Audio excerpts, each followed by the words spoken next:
Good evening. I'm 14 First Alert meteorologist Arden Gregory. This is a live look at the Twin Bridges looking over into Henderson. I know it's hard to see very much here since it is dark out and there's no lights on that bridge, but I did just want to point out the line of cars there. I don't know if any of you are headed from Evansville over into Kentucky anytime soon, but they are doing that bridge inspection work there, and so the southbound bridge is down to just one lane and traffic is moving very slowly. I haven't checked in the past few minutes, but I know at 8:30 traffic was backed up all the way to I-69 there. So just something to be aware of if you're traveling that way. They are doing those inspections overnight, so the bridges, both lanes are open during the day, but they do have it shut down to just one lane at night, including right now. So if you're headed down to Henderson, just be aware of that.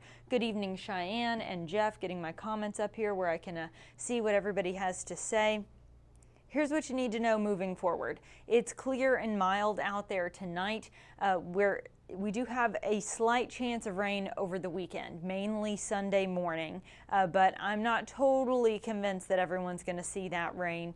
And then we just keep getting warmer. We're talking about mid-90s as we get into next week. Also, the drought has been an ongoing issue right now. So the drought monitor, if you don't already know, updates once a week. So it comes out every Thursday. So this came out yesterday. You can see severe drought in many areas west, southwest of the tri-state. And here locally, we've had that moderate drought expanded. So it does now include most of the tri-state, and just about everybody is at least, if not in moderate drought, at least in abnormally dry conditions. Du Bois County is kind of the standout there, not currently included in either of those, but I do think for many of us that's going to change as we go through this next week. We still have very little to no rain in the forecast, and so I think this next Thursday, when we get another drought monitor update, I think we will see that in many locations this drought has gotten worse, or for those of you not yet in drought, it'll probably expand your way. I'm also anticipating that we'll see more burn bans. Several communities all across the tri-state are already under burn bans right now. Even if your county is not in an actual burn ban, I would still encourage you to be very, very careful with any kind of open flame. I would discourage bonfires of any kind, even if you're not in a burn ban, because across the entire region, it's very dry, and this is a situation where fires could spread out of control rather quickly. As for our skies overhead, clear right now, and it's going to stay clear through the rest of this evening into the overnight hours. Tomorrow, we will have kind of a mix of sun and clouds throughout the day, but I think plenty of sunshine is still going to break through, and I think we'll most likely be dry during the day on Saturday. If we're going to get any rain at all, it would most likely be Saturday night, overnight Saturday night into Sunday morning. Notice this is showing about 5 a.m. on Sunday. I really think we're going to be right at the border of this here. Every time the models update, it's kind of shifting this rain back and forth, and about half the time it's showing this rain staying to our east, more around Louisville in the I-65 corridor, and then the next time it updates, it shifts it back to the west and into the tri-state. So it's kind of gone back and forth. This time around, it's pulling it back into the tri-state, but mainly east of I-69 still. So Sunday morning, especially east of I-69, there is a chance we could get some rain early in the morning, maybe even a few rumbles of thunder, but then that rain really tapers off to the south pretty quickly, and I think as we get into Sunday afternoon, it's going to be mostly sunny and rather hot too. So if we're going to get any rain at all this weekend, it would most likely be east of I-69 early Sunday morning. That looks like our best shot at getting some rain in the tri-state. I mentioned we could even get a few rumbles of thunder. The entire tri-state is outlooked for just general run-of-the-mill thunderstorms overnight Saturday night into very early Sunday morning, with a level 1 risk for some isolated strong to severe storms to our north, including areas like Chicago, Fort Wayne, Indianapolis, Terre Haute, Champaign. These areas all in that level 1 risk for some stronger storms Saturday night, but then again, those are going to come down to the south and pass right along the eastern edge of the tri-state then very late Saturday night into Sunday morning. By then they will be winding down, so we're not anticipating severe weather of any kind here locally, but we may get some rain or maybe even a few rumbles of thunder, mainly on the eastern edge of the tri-state Sunday morning. As for our temperatures, we topped out in the upper 80s and low 90s this afternoon, but once the sun set, we started to cool off very quickly, and we're sitting anywhere from the mid to upper 60s to low 70s now, and those temperatures will keep dropping as we go through the overnight hours, eventually bottoming out in the low 60s for most of us under clear, calm conditions by the end of the night tonight. I wouldn't be shocked if some of you even dipped into the upper 50s, but overall it's going to be a fairly mild night out there. Then on Saturday, once the sun rises, those temperatures start to climb very quickly. So we start the day in the low 60s, but notice by 9 a.m. I think we'll already be climbing into the low to even mid 70s, mid to upper 80s by lunchtime, and then we eventually top out in the low 90s tomorrow afternoon. Again, we'll have kind of a mix of sun and clouds over the region, but mainly sunny, I think, for many of us. Even when there are clouds around, there will be lots of sunshine still breaking through, which will help us climb into those low 90s. Then on Sunday, we've got that chance of rain in the morning, mainly on the eastern edge of the tri-state. By the afternoon, it becomes mostly sunny and hot again, with temperatures climbing into the low to mid 90s, and we stick with the low to mid 90s through the first half of next week. Keep in mind our normal highs this time of year are in the low to mid 80s, so we'll be running about 10 degrees warmer than average from this weekend through most of next week. And even as we start to gradually cool down a bit, we're still talking about highs in the upper 80s to low 90s even through the end of next week. So much warmer than you would expect for this time of year. All right. Yeah, William, I don't know why they don't have lights on the Twin Bridges either. I guess just, you know, so they don't have to pay for the upkeep, you know, you know, I assume everybody at night would have their headlights on, so it shouldn't be an issue to not have lights on the bridge. I do like how the Owensboro one looks nice and pretty, all lit up at night, the Blue Bridge there, but yeah, I wondered that myself as well. Somebody who works in Evansville and lives in Henderson and travels those bridges all the time, it is kind of odd looking that they're not lit up at night, but for any of you who don't know what we're talking about, we're referencing the Twin Bridges where they are doing some work, overnight work right now. So if you're headed from Evansville to Henderson, that southbound bridge is down to just one lane. Let's talk a little bit more about these temperatures. I mentioned how hot it's going to be, low to mid 90s. That immediately for me has me thinking about that miserable heat that we had for so much of this summer. It's not going to be like that, and the big difference is the humidity. This summer, when our highs were in the low to mid 90s, the muggy meter was way up here in stifling, or at best muggy. I mean, we were way up here in these dark greens, and so our temperatures were in the low to mid 90s, but the heat index was in the low triple digits. That's not going to be the case this time around. The humidity is going to be much more comfortable. We have this one little peak, this one little spike in the humidity Saturday night into Sunday morning. That's where we could maybe get some rain here in the tri-state.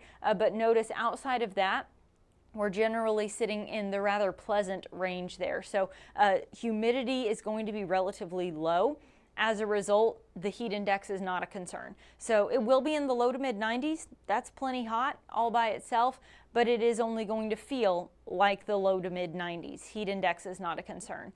The bad news about this, while this is more comfortable for us, it also contributes to the ongoing drought. The tricky thing about drought is that drought leads to drought. It can be kind of a vicious cycle sometimes. So with drought, the problem is that dry air leads to higher rates of evaporation, right? So when the air is dry, it's much easier for water to evaporate into it. There's lots of room for it, so to speak. The air's not full of water. There's lots of room. It can just evaporate very easily. Now that's good news if you're out in the heat and you're sweating, because that sweat evaporates very quickly. Our body's natural cooling system kicks in. You don't feel as hot. The heat index, not a factor.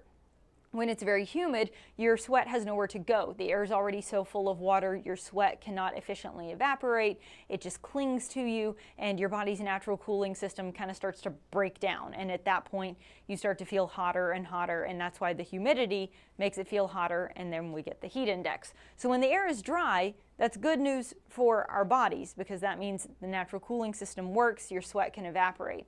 The bad news is it's not just our sweat that's evaporating. It also takes moisture out of the plants and the soil. And so the ground starts to dry up. The plants start to dry up. And every single day that this goes by, it gets worse and worse. Every day that you're in drought tends to get worse because the moisture that's in the ground and the plants evaporates out into the air. So the longer you're sitting under this dry air, the drier everything else gets. And that's also a problem because the thing that you need when you're in drought is obviously rain. Well, sometimes if you have a rain shower that moves into a very dry area, it kind of gets sapped out by that dry air as well. So you may have a rain shower that moves into an area dealing with drought and they're thinking, great, we're finally going to get some rain. This is what we need. But when it moves in over that dry area, instead the shower also dries out. The rain evaporates out. Those dry conditions can really take a toll on incoming weather systems. And so it gets even harder to then get that drought busting rain that you need. So what we really need here is we need frequent light to moderate rain to break the cycle. You need a few good, light, widespread, just soaking showers to really sort of break out of this cycle. 1 or 2 isolated thunderstorms with no additional support is just not going to get the job done, and that's what we have in the forecast. So even if we do get some rain Saturday night into Sunday morning over part of the tri-state, if that's it, and we just get one quick shower Sunday morning and then it's right back to dry land, dry air, dry everything else, and not everyone even gets in on that rain. The point is, even if we get some rain Sunday morning, the drought is not going to be over. That's the point I'm trying to get around to here, because we're still going to have lots of sunshine, high temperatures, and low humidity then through the rest of the week. So even if we get a little rain Sunday morning, everything's just going to dry right back out. And again, many of us probably won't even get that rain Sunday morning. It's an isolated chance, mainly for the eastern half of the tri-state. And then it's just sunny and dry and hot then through the whole first half of next week. By the end of next week, the humidity starts to tick back up and we could again maybe see some isolated showers and storms. But I'm hesitant on it because again, we have that drought in place. So where the models are showing some rain may head our way Thursday or Friday of next week, depending on what the drought situation is, those showers may have trouble sort of continuing on into the tri-state. They may sort of dry up as they head our way, and so we may not get the rain that we really need to bust the drought because we're in a drought. So that's the tricky thing about drought. It can get hard to break, especially the longer it goes on. Good evening, Paula. Yeah, some are definitely wanting to stick around longer, she says. That is for sure. These are not, mid-September temperatures here. These are mid-August temperatures. These are July temperatures. So the one upside to all this, at least for our comfort level, is that it won't be a humid heat. So highs will be in the low to mid-90s, and for a change, it'll actually feel like the low to mid-90s. You'll notice even as we get to the end of the week, it's still warmer than normal. We're still, even as we cool down, looking at highs only in the upper 80s to low 90s. That's not much of a cool down. And it looks like this warmer weather may hang around for a while. When we look at the extended outlook from Saturday, September 20th up through September 26th, we are still showing a trend of above average temperatures. We also see a trend toward near average precipitation. Keep in mind though, September, usually one of our drier months. So even if we get what would be considered average precipitation, that still would not be much. That would probably not be enough to break this drought, especially depending on how it falls. What we really need is a good, steady, widespread, soaking rainfall, not these little pop-up thunderstorms that pour for 20 minutes and then are never seen or heard from again. That's not what we need right now, but that's about all we've got in the forecast right now. So it's going to be hot. It's going to be mainly dry. Some of you may get some rain Sunday morning. Be grateful if you do. We could really use it. But the general trend over the next 7 days is it's going to be sunny, it's going to be hot, and it's going to be dry. The humidity is going to be fairly low. Someone asking about any tropical storms to watch. There are none currently formed, but there is a system coming off of the coast of Africa. Let me get the update real quick on its percentage from the National Hurricane Center. There's one system coming up off the coast of Africa with a 40% chance of developing into a tropical cyclone right now, William. So not currently any tropical storms, named storms of any kind to watch out in the Atlantic, but there is one system just now coming off the coast of Africa that, as it makes its way across the ocean, currently has a 40% chance of developing into a tropical cyclone. So we'll keep an eye on it, but nothing of concern just yet. So I think you're probably in the clear for now and all the way up through this next week, most likely. All right, I'm not seeing any other major questions, so I'm going to go ahead and wrap this up.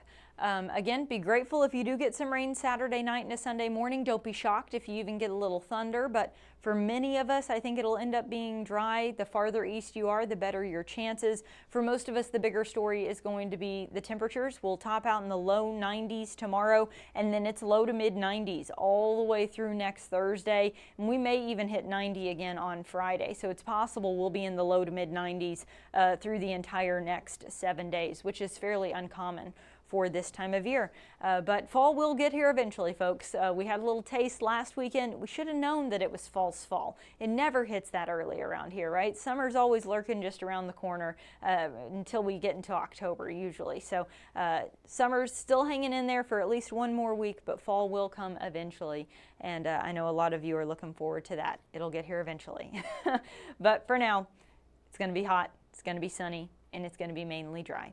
All right, I hope you'll join us for 14 News tonight at 10. I'll have your updated forecast then, and obviously Robinson Miles will be there with all of your latest news headlines. So I hope you'll join us tonight for 14 News at 10, and Michael Fecka will have your forecast throughout the weekend.